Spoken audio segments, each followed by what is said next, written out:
Right. వీళ్ళు ఒప్పుకొని ఒక నిమిషం శ్రీవర్ధన్ గారు వస్తున్నామని చెప్పి రాజీనామా చేసి ఎన్నికలు పోవాల్సిన అవసరం ఉంది. రైట్. ఓకే శ్రీవర్ధన్ రెడ్డి గారు, థ్యాంక్ యూ.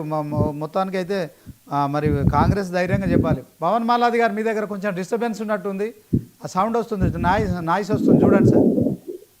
ఎస్, అదే నాయిస్ ఎవరిదే అది? మీదే పవన్ గారు, కొంచెం నాయిస్ వస్తుంది సార్, డిస్టర్బెన్స్ అవుతుంది. ఇప్పుడు మీరే చెప్పాలి ధైర్యంగా. కాంగ్రెస్ పార్టీ వీళ్ళంతా మా పార్టీలో చేరారు మేము అని మీరు ధైర్యంగా చెప్పడం లేదు. ఎట్ ద సేమ్ టైం జాతీయ అజెండాను పెట్టుకొని ఇన్ని రోజులు మీరు అధికారంలోకి వచ్చారు. అప్పుడున్న మరి ఏదైతే స్వాతంత్ర ఉద్యమం కావచ్చు దాని సెంటిమెంట్ని ఇప్పటికీ వాడుకుంటున్నారు. సో దాంట్లో మరి బీజేపీ నాయకులు శ్రీవర్ధన్ రెడ్డి గారు, మరి వీళ్ళు ఎమ్మెల్యేలు చెప్పాలి, తర్వాత మీ పార్టీ చెప్పాలి ధైర్యం ఎందుకు లేదు, లేకుంటే వాళ్ళు రాజీనామా చేయాలి. ఈ అంశంలో ఏం చెప్తారు సార్ పవన్ గారు? నమస్కారం అండి. మీకు పెద్దలకు మా అన్నలు ఇద్దరున్నారు, మా అన్నలిద్దరికి నమస్కారం. మా అన్నలు అద్భుతంగా మాట్లాడి, మా సీనియర్ అయితే వాళ్ళ పార్టీ ఎమ్మెల్యేలను నపుంసకులే అనేసాడు ఒక డైరెక్ట్గా.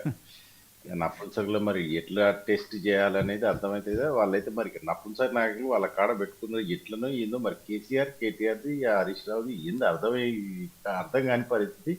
తెలంగాణలో ప్రజలు కూడా ఏమైనా ఈ నపుంసక ఎమ్మెల్యేలను పెట్టుకున్నాం కేసీఆర్ అని అది ఆలోచన చేస్తుంది. మరి ఏందో అర్థమవుతుంది వాళ్ళ పరిస్థితి, వాళ్ళ ప్రోగ్రామ్ ఏందో. మొత్తానికి అయితే ఒకసారి నన్ను అడిగితే ఒకసారి టీఆర్ఎస్ వాళ్ళు టెస్టింగ్ కి పోవాల్సినటువంటి అవసరం ఉన్నదేమో అనిపిస్తుంది.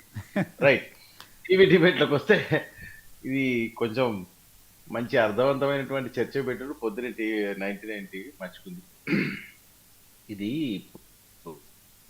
అంతముందా అన్న హర్షవర్ధన్ అన్న చెప్పారు, ఈ సాంప్రదాయానికి తెలంగాణలో కొత్త రాష్ట్రంలో తెరదింపింది కేసీఆర్ గారు. 2014 నుంచి 2024 వరకు దగ్గర దగ్గర 42 మంది ఎమ్మెల్యేలు ఎమ్మెల్సీలు ఒక పార్టీలో గెలిచిన తర్వాత వాళ్ళని ఇంకో పార్టీలోకి ప్రభుత్వంలోకి తీసుకొని వాళ్ళు మా పార్టీలోకి వచ్చిండ్రని, తెలుగుదేశం పార్టీ మొత్తం మా పార్టీలో మర్జ్ అయిందని, నేషనల్ పార్టీ అయినటువంటి కాంగ్రెస్ పార్టీ మా పార్టీలో మర్జ్ అయిపోయింది అనేటువంటి చెప్పినటువంటి వార్తలు మనం చూడలేదా?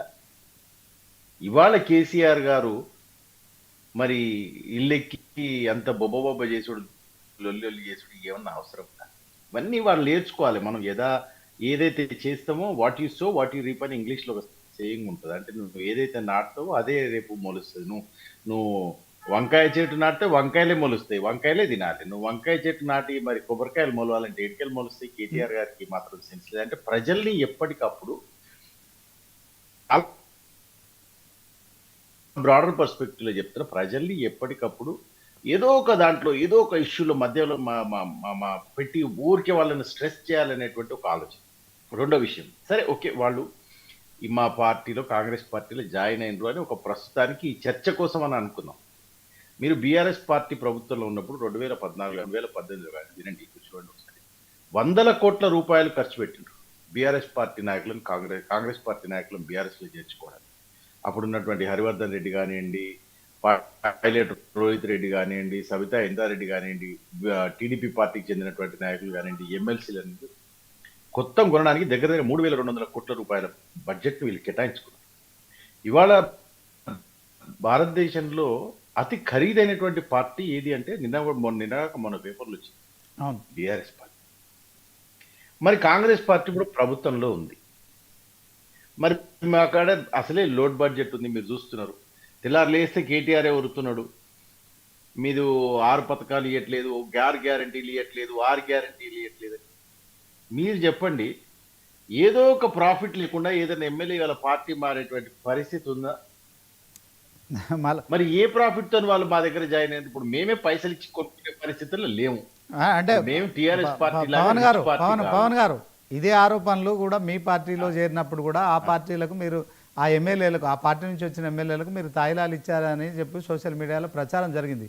అంటే ఈ పార్టీ మారడం అనేది నిజంగానే కేసీఆర్ హయాంలోనే జరిగింది. 2014 నుంచి అది మొదలైంది కాదనట్లేదు. కానీ ఇదే సమయంలో ఈ 10 మంది ఎమ్మెల్యేలకు కూడా మీరు అప్పుడేదైతే జరిగిందో ఇప్పుడు 1000 కోట్ల రూపాయలు ఎట్లా ఖర్చు పెట్టిరని ప్రచారం జరిగిందో అదే ప్రచారం ఇప్పుడు మీ మీద కూడా జరుగుతోంది కదా.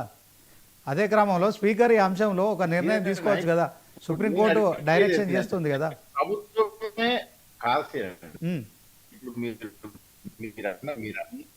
మీరు అన్న మాట లాజికల్ కరెక్ట్. ప్రాక్టికల్ గా నేనే